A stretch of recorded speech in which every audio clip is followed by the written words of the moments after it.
In 1510 CE, the Portuguese Empire, as part of its ambitious plan to dominate Indian Ocean trade, conquered the province of Goa from the Bijapur Sultanate.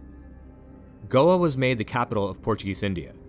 Though they were initially welcomed by the native population, the Portuguese quickly showed the natives just how foolish they were to trust them. In 1560 CE, the Portuguese brought their Catholic Inquisition all the way to Goa. In doing so, the Portuguese sought to establish a Catholic stronghold in Asia, where religious laws would be strictly enforced. Both natives and Portuguese settlers were subject to extreme punishment: loss of property, imprisonment, torture, and even death by immolation. The Goan Inquisition created a persecution hell.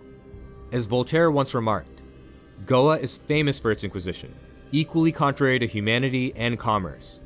The Portuguese monks made us believe that the people worship the devil, but it is the monks themselves who have served him. In 1492 CE, Spain expelled all Muslims and Jews who refused to convert to Christianity.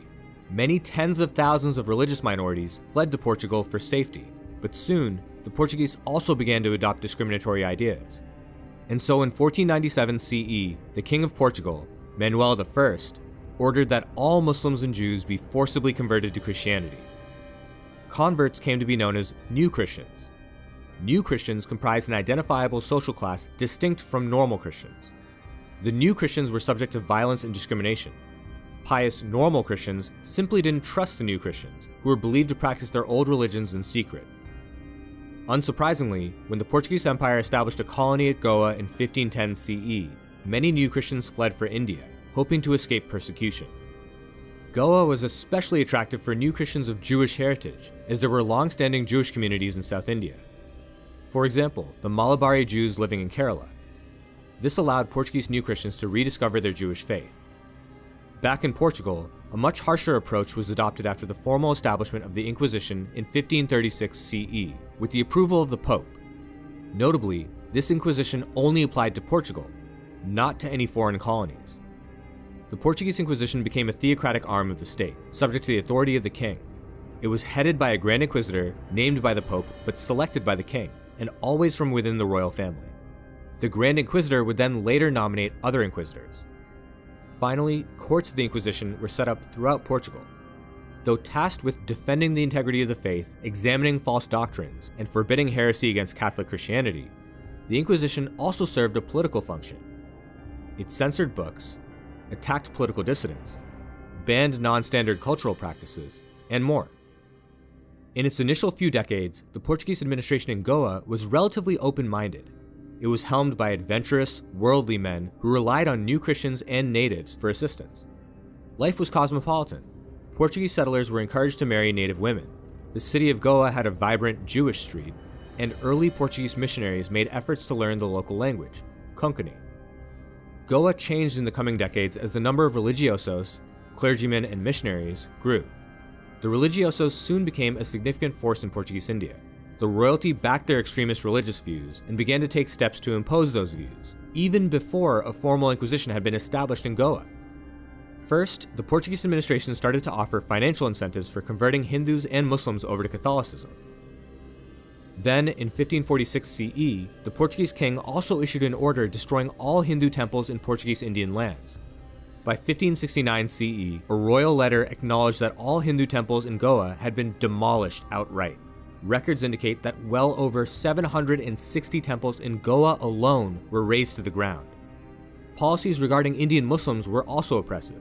Though mosques were not outright destroyed in the pre-Inquisition era, a heavy tax was levied to ensure that they would be incapable of normal operation. The Goan Inquisition was jump-started in 1543 CE with the arrival of Saint Francis Xavier, co-founder of the Jesuits. According to St. Francis, Portuguese settlers were engaged in scandalous and undisciplined behavior by adopting native customs and forming relationships with non-Christian women. And so, in 1546 CE, St. Francis, from his new base in Malacca, sent a letter to the Portuguese king, John III, requesting that an inquisition be established in Goa. St. Francis's request was finally granted in 1560 CE, and a formal inquisition was established in Goa. The Inquisition headquartered itself in the former palace of the Bijapur Sultan. The Goan Inquisition had many facets. Beyond subjecting individuals to its tribunals and judgments, it had an influence on colonial administration. Thus, Portuguese religious and secular infrastructure was deployed to destroy the enemies of the Inquisition. Any behavior deemed heretical was punished, and the list of heretical behaviors was broad and vaguely defined, leaving the Inquisition open to corruption. Financial incentives were given to citizens to disclose the transgressions of their family, friends, and neighbors, leading to false accusations for profit or revenge. Citizen accusers were given 50% of the property taken after a conviction, and inquisitors were given the remaining 50%. As such, there was ample reason to convict those who were not actually guilty. The Portuguese religiosos took advantage of their position to gain wealth and influence. They seized property for themselves, maintained luxury estates, and even had native concubines. The religiosos used the Goan Inquisition to remake themselves into a sort of colonial nobility. How did the Inquisition process work? Simply put, those who were accused were charged with a heretical crime and were presumed guilty. The accused had up to 40 days to confess. If they did not, then they would be subject to a trial. During trial, the inquisitorial officials could apply torture to extract confessions. Witnesses would also be brought forth to testify. After the trial was prosecuted, the convicted would be forced to undergo a punishment at the final step of the Inquisition process, the auto de fe, an hours-long event in which both religious and civil authorities were in attendance. The auto de fe was a well-orchestrated public penance of great pomp and ceremony. There would be a night of prayer and a breakfast feast, followed by a procession of prisoners. Prisoners were then taken to the quemadero, or burning place, where their punishment was read out. Those who were acquitted, or who had their punishment suspended, were expected to fall to the ground and give thanks. The remaining prisoners would be subject to a variety of punishments, depending on the severity of their supposed religious crime.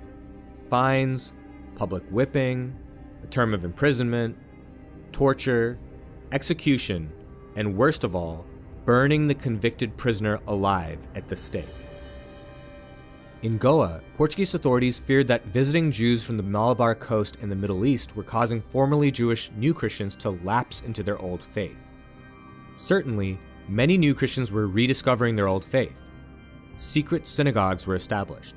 Many new Christians practiced Judaism privately in Goa, and publicly when traveling outside its borders. Fearing that foreign Jews were influencing new Christians, the Portuguese viceroy decided to ban Jews from Goa outright on December 16, 1565. Any Jews who entered Goa would have their property appropriated by the state. This action is believed to have caused an exodus of Jewish new Christians to the Malabar coast and the Middle East. As Jewish new Christians comprised a significant portion of the merchant class in Goa, these actions took a major toll on the ability of the Portuguese Empire to compete commercially. Those who remained in Goa were subject to oppression. Consider the new Christian professor Garcia da Horta, who worked as a physician for the Bijapur Sultan in the mid-1500s. He discovered that his sister was burned alive at the stake in Goa for the crime of Judaizing. During her inquisition, she even confessed that her brother Garcia was also a practicing Jew in secret. But while the Goan Inquisition did target Jewish new Christians and Muslims, its primary target was Hindus. After the onset of the Goan Inquisition, sweeping anti-Hindu laws were imposed by the colonial administration to expunge native culture and religion, and to incentivize conversion to Christianity. Curiously, the Portuguese didn't see the caste system as a problem. In fact, they openly embraced the caste system as an analog to social mores in Europe. This wholesale embrace of the caste system won converts from high caste elites, Brahmins and Kshatriyas. Even today, Goan Christians with Brahmin heritage refer to themselves as Bamans, and can recall their original Brahmin surnames. By comparison, low-caste Hindus and converts were treated harshly. Restrictions on Hinduism included the open practice of Hinduism, from ceremonies to festivals, was outlawed, and violators faced the death penalty. Hindus were forced to occasionally attend church to listen to critiques of Hinduism. Hindu priests were prohibited from entering Goa. Mere ownership of religious idols was made a criminal offense. Hindus were unacceptable as witnesses in legal proceedings, making it easy for Christians to use the courts to escape justice. Hindus were forbidden from constructing new temples or repairing damaged ones. Christians were prohibited from employing Hindus. Hindus were forbidden from participation in village assemblies in areas with Christian majorities. Hindus were not entitled to hold public office. A heavy tax known as shendi was imposed on Hindus living in Goa. As if all that wasn't enough, the Portuguese implemented a system so unjust that it garnered international scrutiny. Hindu orphans were to become wards of the Jesuits and converted to Christianity. But here's the problem. The Portuguese defined an orphan as any Hindu child whose father had died. Thus, children with complete families, living with their mother, aunts, uncles, and grandparents, were declared orphans and taken away to be converted. And when one of these orphans was seized by the Jesuits, the property of the parents was seized too. Historians have even found instances where Portuguese authorities would extort money from the families for the return of these orphans. All things considered, it's really no surprise that there was a mass exodus of non-Christians out of Goa. Most Hindus and Muslims moved across the border and resettled in the Bijapur Sultanate. The Sultanate was significantly more friendly to Hindus than the Portuguese colonial government.